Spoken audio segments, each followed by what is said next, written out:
हरे कृष्णा। उम्मीद है आप सबों के जीवन में सुख और शांति बनी हुई होगी और आप सभी निरंतर हरि भक्ति में आगे बढ़ रहे होंगे। जैसा कि लास्ट क्लास में हमने श्लोक संख्या 33 तक पूरा कर लिया था और आज हम श्लोक संख्या 34 से शुरू करेंगे। तो मेरे पीछे बोलिए, हरे कृष्णा कृष्णा कृष्णा हरे हरे, हरे राम राम राम हरे हरे, जय श्री हरि। तो आइए देखते हैं श्लोक संख्या 34। तो श्लोक संख्या 34। अकीर्तमं च अपि भूतानि कथयिष्यन्ति ते व्ययं संभावितस्य च कीर्तिर्मरणद अतिरिच्यते। तो श्लोक संख्या 34 में यहाँ पर भगवान बोल रहे हैं, लोग हमेशा तुम्हारी, मतलब भगवान यहाँ अर्जुन को समझा रहे कि लोग हमेशा तुम्हारी इस गलती बुराई की बातें करेंगे और एक सम्मानित व्यक्ति के लिए मृत्यु से अधिक कष्टदायक अपमानित होना होता है।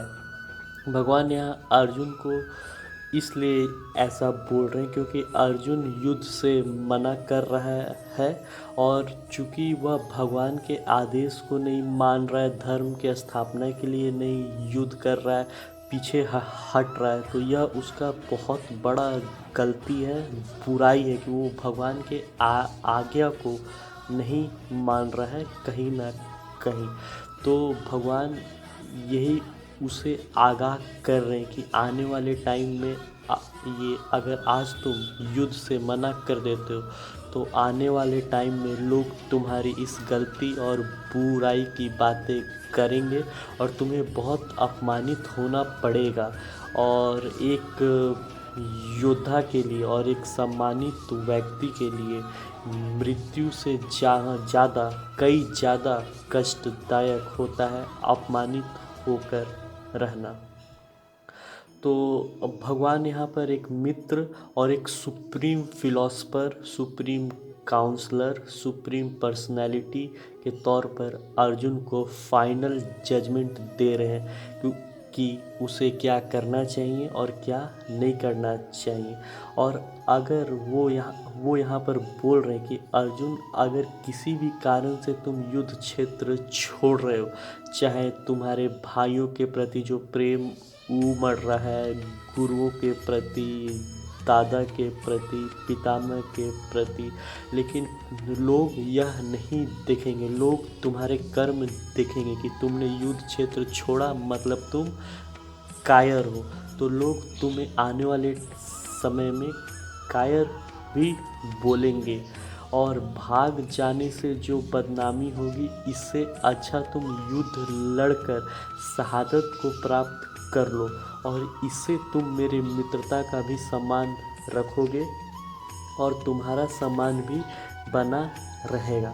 अब भगवान ऐसा क्यों बोल रहे हैं कि अर्जुन अगर युद्ध करेगा तो कृष्ण के मित्रता, मतलब सुप्रीम भगवान के मित्रता का भी सम्मान रखेगा, क्योंकि यह भगवत गीता जो है वो श्री कृष्ण ने आज से 5200 साल पूर्व जो बोला था, तो वह कलयुग के शुरुआत का समय आने वाला था और द्वापर युग का अंत होने वाला था। तो इस द्वापर युग के अंत और कलयुग के शुरुआत के बीच में यह दिव्य ज्ञान बोला था और यह कहीं ना कहीं कलयुग के लोगों को ध्यान में रखते हुए बोल रहे हैं भगवान। हमारा क्या क्या ये परिस्थिति है जो आज के युग में, वह सब भगवान हाईलाइट कर कर और उसका उपाय बताते हुए यहाँ से प्रस्थान किए थे। तो भगवान ने ऐसा इसलिए बोला कि तुम युद्ध करोगे तो मेरी मित्रता का भी लाज रह जाएगा, क्योंकि जो कलयुग के मनुष्य होंगे वो ऐसे ही भगवान और धर्म से कटे हुए होंगे और केवल अनैतिक कार्य में ही लिप्त होंगे। तो और अगर आज ये अर्जुन भगवान के फिजिकली उसके साथ प्रेजेंट, भगवान उसके साथ सशरीर उपस्थित है, दिव्य देह सहित उपस्थित हैं।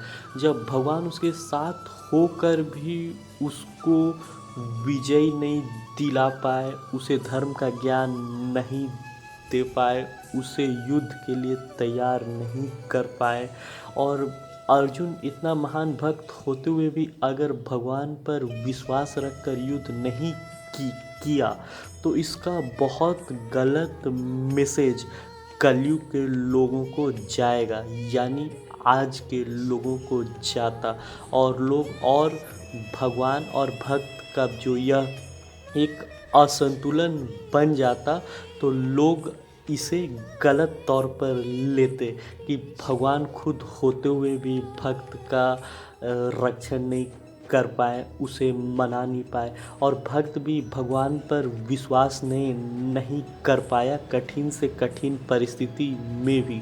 तो एक तरीके का मानव जाति का भगवान से एक कटाव उत्पन्न हो जाता कलयुग में। इसीलिए भगवान ने अंतिम जो ये आदेश अर्जुन को दिया, ये इस श्लोक के थ्रू जो अभी दे रहे हैं कि मेरी मित्रता का लाज रखकर भी युद्ध करो पार्थ। तो यह हमें यहाँ से जानने को मिलता है। एक तरीके से भगवान अपने भक्त को जग हसाई से बचा रहे हैं, उसकी चिंता कर रहे हैं, यहाँ से यह पता चलता है। और अब हम देखेंगे आगे कि यह जो भगवान ने श्लोक संख्या 34 में यह बताया है, उसमें कहीं ना कहीं भगवान अपने भक्त के सम्मान का भी चिंता कर रहे हैं। अब हम आएंगे श्लोक संख्या 35 में। तो देखते हैं श्लोक संख्या 35। श्लोक संख्या 35। वयद्रनाथ उपरतमं ममं स्यन्नते त्वमं महारथ येषं च त्वमं बाहुमतो भूत्वा यस्यसि लघवम्। तो इस श्लोक संख्या 35 में भगवान यहाँ बोल रहे हैं कि जो भी महान सेनापति इस युद्ध क्षेत्र में खड़े हैं, जो तुम्हारे नाम और शौर्य का अनुमान जो उन्होंने लगा कर रखा है, और अगर तुम यहाँ से भाग जाओगे युद्ध क्षेत्र से तो वो सोचेंगे कि तुम डर कर भाग गए, और तुम्हारा महत्व कम हो जाएगा और तुम्हें वह कम कर कर आंकने लगेंगे। तो तुम्हारा बहुत शौर्य और नाम है, और तुम्हारे शौर्य को जो हमारे अपोजिट यानी कौरव के सेनापति ने जो आकलन कर रखा है उसमें भी कमी आएगी। भगवान यहाँ यह बता रहे हैं। और भगवान ऐसा क्यों बोल रहे हैं? क्योंकि भगवान यहाँ पर यह बोलना चाह रहे हैं अर्जुन को कि तुम भूल कर भी मत सोचना कि तुम्हारे जो गुरु हैं द्रोण, कर्ण और जो भी लोग हैं कि वह कभी यह नहीं सोचेंगे कि तुमने प्रेम और करुणा जो अपने भाइयों के प्रति प्रस्तुत किया, यह दिखाकर युद्ध क्षेत्र छोड़ रहे हो। वह हमेशा सोचेंगे कि तुम डर कर भाग गए, इसलिए अतः तुम्हारी ही महत्वता कम हो जाएगी। भगवान श्लोक संख्या 35 में अर्जुन को यह बता रहे हैं। अब हम चलेंगे श्लोक संख्या 36 की ओर। श्लोक संख्या 36। अवच्य वदमश्च बाहुन् वदिष्यन्ति त्वहित निन्दन्तस्तव संहार्त्यमं ततो दुःखतरमं नु किम्। तो श्लोक संख्या 36 में यहाँ भगवान बोल रहे हैं कि अगर तुम युद्ध लड़ने से मना कर देते हो, अर्जुन युद्ध नहीं करते, तो जो तुम्हारे दुश्मन हैं, जो तुम्हारे अपोनेंट में कौरव है, दुश्मन है, एनिमीज हैं वह तुम्हें अप्रिय और अनैतिक शब्दों से वर्णित करेंगे। मतलब अर्जुन को उल्टे सीधे बात, उल्टे सीधे शब्द और वचन बोलने लगेंगे और कहीं ना कहीं तुम्हारी क्षमता पर भी प्रश्न करेंगे और तुम्हें कम कर कर आकेंगे। इससे ज़्यादा तुम्हारे लिए पीड़ादायक क्या होगा। तो भगवान श्लोक संख्या 36 में यहाँ अर्जुन को यह बोल रहे हैं। अब भगवान यह क्यों बोल रहे हैं थोड़ा सा हम देख लेते हैं। क्योंकि अभी हम भगवत गीता के शुरुआत में हैं, इसलिए भगवान अर्जुन को आत्मा के ज्ञान के साथ साथ कलयुग में मानव समाज में कैसा धारणाएं, परिस्थितियां और एक हमारे अहित वाला वातावरण बना रहेगा उसका वर्णन कर रहे हैं। यानी हमारे किसी मतलब करुणा में आकर, प्रेम में आकर, मोह में आकर जो भी हम ये निर्णय लेंगे या फिर कोई भी हम निर्णय लें उसका हमारे समाज में जो धारणा बनेगा, हमारे प्रति जो परिस्थितियाँ बनेगा वह एक हमारे लिए अहित का वातावरण बन जाएगा। भगवान अर्जुन को आत्मा के ज्ञान के साथ साथ सामाजिकता का भी ज्ञान यहाँ पर दे रहे हैं। इससे पता चल रहा है कि भगवान अपने भक्त को आत्मा के साथ तो उसे जुड़े ही रहते हैं, सदैव उसकी सहायता करते ही रहते हैं, उसकी दिव्यता बढ़ाते ही रहते हैं। लेकिन इसके साथ साथ जीवन के प्रत्येक घटना या फिर आने वाले टाइम में जो भी होनी या अनहोनी हो सकती है उसका भी आभास करवा देते हैं। यहाँ से यह पता चल रहा है कि भगवान का अपने भक्त के साथ और अन्यों के साथ आत्मा का तो कनेक्शन सबके साथ होता है, लेकिन अपने भक्त के जीवन में होने वाले प्रत्येक घटना जो हो रही है या जो आगे हो सकती है उसको भी लेकर भगवान कहीं ना कहीं आगाह कर देते हैं, एक आभास करा देते हैं। तो इस श्लोक और भगवान के वाणी से हमें यहाँ यह पता चल रहा है। अब हम बढ़ेंगे श्लोक संख्या 37 की ओर। हतो व प्रप्स्यसि स्वर्गमं जित्वा व भोक्ष्यसे महिं तस्माद् उत्तिष्ठ कौन्तेय युद्धय कर्तनिश्चयः। अब भगवान श्लोक संख्या 37 में बोल रहे हैं, एक तरीके से अपना जजमेंट दे रहे हैं। सारा ज्ञान अर्जुन को आत्मा परमात्मा का ज्ञान प्लस भौतिक ज्ञान प्लस सामाजिकता का ज्ञान यह सब को देने के बाद एक तरीके से भगवान कंक्लूड करते हुए मतलब श्लोक संख्या 37 में यह बोल रहे हैं, हे कुंती पुत्र, या तो तुम युद्ध क्षेत्र में मारे जाओगे या स्वर्ग या अन्य ऊंचे ग्रहों को प्राप्त होगे या फिर जीतकर इस धरती के राज्य को भोगोगे। अतः पूरी निष्ठा के साथ उठो और युद्ध करो, पूरे डिटर्मिनेशन के साथ उठो और युद्ध करो। तो श्लोक संख्या 37 में भगवान हमें यह बता रहे हैं। अब हम आगे बढ़ेंगे श्लोक संख्या 38 की ओर।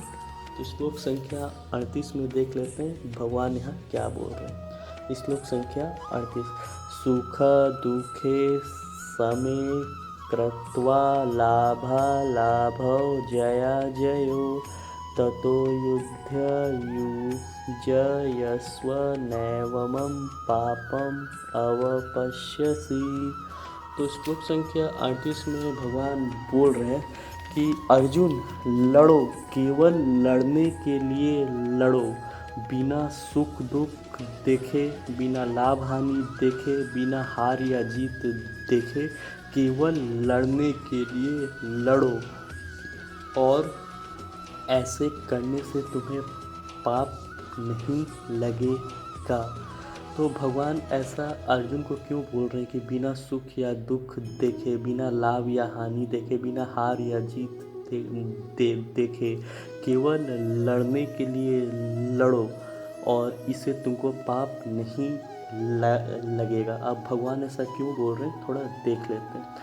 एक तरीके से भगवान यहाँ पर सीधा अर्जुन को आदेश दे रहे हैं कि उनकी इच्छा के लिए लड़ो, मतलब भगवान की इच्छा के लिए लड़ो, सुप्रीम पर्सनैलिटी के लिए लड़ो। तो यहाँ पर भगवान अब अर्जुन को सीधा आदेश दे रहे हैं।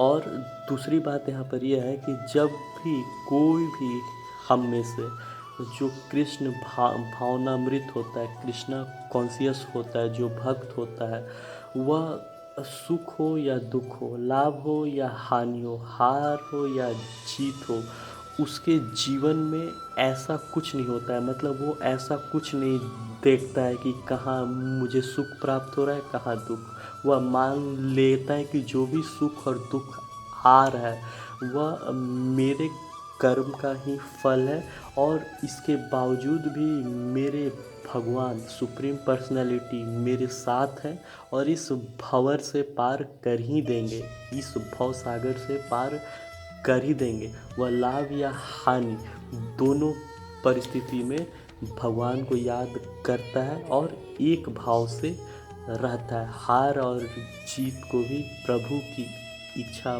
मानकर एक भाव से उसे देखता है। तो यह यहाँ पर बातें सामने आ रही है, और इस भाव से जो भी हम काम करते हैं, ना लाभ हानि देखे, ना सुख दुख, ना हार या जीत, तो यह भाव से हम जो भी काम करेंगे इसका कर्म फल नहीं आएगा, कार्मिक अकाउंट नहीं बनेगा हमारा, हम पर कोई रिएक्शन नहीं आएगा हमारे कर्म का। तो यह जो भाव से जो भी लोग काम करते हैं, बाकी जो सारे लोग केवल इंद्र तृप्ति, सेंस ग्रेटिफिकेशन, और केवल कहीं ना कहीं अपने लिए, सिर्फ अपने लिए कार्य करते हैं, यह सुख दुख, लाभ या हानि, हार या जीत उनके लिए एक बड़ा विषय होता है। लेकिन जो भक्त होता है, पूर्णतः भगवान को समर्पित होता है, उसके लिए यह कोई विषय नहीं होता है। आगे भगवान अपने इस कथन को पार्ट 11 में डिटेल में बताएंगे। अभी के लिए पार्ट संख्या 2 में भगवान ने थोड़ा सा इंट्रोडक्शन इसका दिया है। तो अभी अर्जुन जितना समझ पा रहा है उतना ही बता रहे हैं भगवान। इसे और अभी चैप्टर 2 है तो 3, चैप्टर 3, 4, 5, 6, 7, 8, 9, 11, 12, 13, 14, 15, 16, 17, 18, 18 चैप्टर तक भगवान अर्जुन को सुप्रीम नॉलेज तक ले जाएंगे। एक तरीके से भगवान अपना ज्ञान का पत्ता धीरे धीरे खोल रहे हैं। तो यह बातें सामने आई। तो आज हम श्लोक संख्या 38 तक ही रहने देंगे। अगले क्लास से हम श्लोक संख्या 39 से शुरू करेंगे। तो अपना ध्यान रखें, आसपास सफाई रखें, सबकी सहायता करें जहाँ तक पॉसिबल हो, एक दूसरे की ये मदद करें। शेयर एंड केयर को अपने लाइफ का हिस्सा बना ले कि हम शेयर और केयर करते हुए आगे बढ़ेंगे, निस्वार्थ भाव से काम करेंगे, और जो भी कर रहे हैं उसमें भगवान को जोड़ेंगे ताकि हमारा वह कार्य एक तरीके से आध्यात्मिक हो जाए, स्पिरिचुअलाइज हो जाए। अगर हम कुछ गलत कर रहे हैं या कुछ गलती भी हो रहा है तो भगवान उसे सही दिशा की ओर कर दे। इसलिए भगवान को हर कार्य में ऐड करना बहुत ज़रूरी, और केवल उनके इंटरेस्ट में काम करें, हर कार्य को उनको समर्पित कर करें और उनको केंद्र में रख कर करें। बाकी जो भी हुआ था, हो रहा है और आगे होगा, वो सभी उनके इच्छा से ही होता आया था, है और होगा भी। तो हमें केवल उनकी भक्ति करनी और अपने सारे कर्म उन्हें समर्पित करते हुए निरंतर उनके तरफ आगे बढ़ते रहना है। तो इसी एक संदेश के साथ मैं आज आप सबसे विदा लूँगा। अब मिलते हैं अगले क्लास में, तब तक अपना ध्यान रखें। हरे कृष्णा, नमस्कार, जय श्री हरि।